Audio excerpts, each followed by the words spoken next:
it's Clint Salter. Welcome to today's awesome interview with Jane Grech. Now, Jane is a guru when it comes to building, and I saw that face, Jane, when it comes to building your faculty, your team, who I believe are the heart and soul of your studio. Jane has 16 teachers working for her at the moment. And so I wanted to get her on to our summit to kind of give us her secret ingredients, because we all want more rockstar teachers in our studio.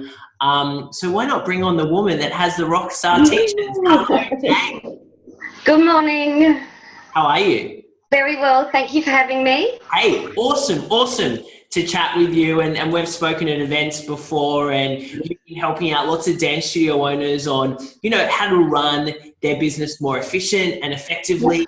And I know that you love recruiting staff and getting the right people in your studio. So this conversation makes a lot of sense. Jane, I'd love for you to tell our audience in 60 seconds a little bit about you, your studio, and what's your big mission in the world?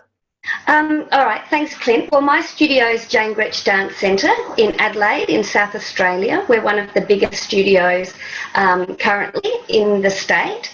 And I started about 8.5 years ago when I had my first baby, which I wouldn't recommend, and it's gone from there. So I was a sole operator, and now I have about 16 teachers and 5 behind-the-scenes staff.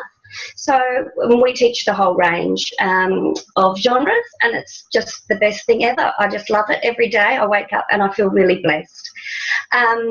In terms of my main mission in life, that would be just to leave kindness wherever I go, which I know is not particularly business related, but whether it's with my students or my teachers, my children, wherever, or other dance studio owners, I just want to touch people and communicate with them on a deep level and show them that I'm interested in them, because I think that's what we all want, is people to be interested in us.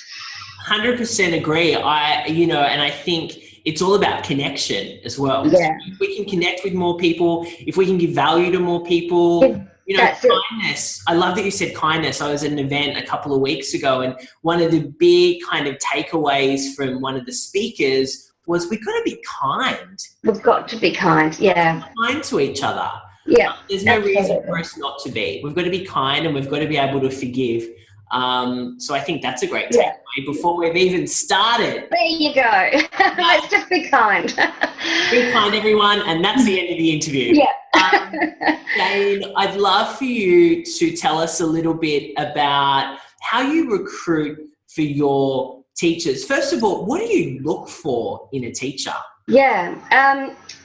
When I'm looking for a teacher, I'm obviously looking for someone who can teach dance, who's got the skills to do the job. But I'm looking for 3 things. Somebody that's going to look after students' bodies, their minds and their hearts in equal proportions. So, when I'm talking about bodies, obviously they've got good technique themselves. They can teach safe dance. They know about limitations of bodies and what bodies can and can't do. When I'm talking about mind, that is such a huge area, particularly with younger students, but even vocational adult students. We're looking after somebody's mind. They need to be empowering and look for ways to lift students up, not push them down, but to lift students up. That's really important to me, so they can get the best out of them. As well as create a thinking dancer, so somebody who is thinking about what they're doing, not just here's the choreo, off you go and do it, but this is how we do it, this is why we do it. And finally, someone who can teach the heart or the soul, so teach from the heart. It's not, I've never met a dance teacher where it's just a job, it's just something to make money. Most, dance teachers teach from the heart, they do, but I want someone, my philosophy is to share my love of dance, so I want someone to do that. We've got enough critics in the world. We need more encouragers. We need more kindness. And so they're the 3 areas that a dance teacher, for me, they must, tick those boxes. Yeah. just quickly, there's characteristics of a good dance teacher, and that would probably be them. And there's characteristics of a good dance teacher for my business, which might be different for somebody else's business. And I'm really a bit full on about that. I'm very protective of the culture and philosophy that my studio has. And so a dance teacher, down at ABC school might be the great fit for them, but not necessarily the same fit for me. So I've got a strong philosophy about what I do, and they need to really share that vision. It's not that they need to come on board to my way of doing it. They don't. They need to share that vision, from a really deep place. Yeah. I love that, and it's so relevant. When I love the concept of vision, right? Because generally when someone starts a dance studio, we kind of have this picture in our head of what we want it to look like. Absolutely, what does that dream studio look like? How did you go about, and I'm sure it changes and it shifts and you move the goalposts as you grow, but how do you kind of nurture and how do you create the vision that then trickles down into the culture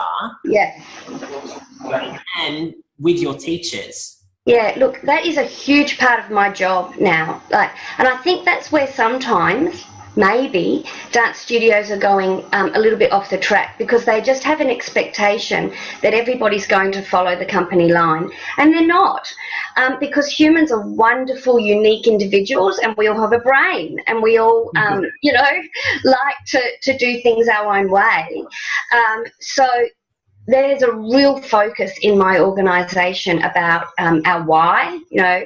Simon Sinek's so famous now for know your why. Well, your people have to know your why you're running a school or why the school exists. They have to know their why as well. It's no good everybody just doing what Jane does, because it's not authentic.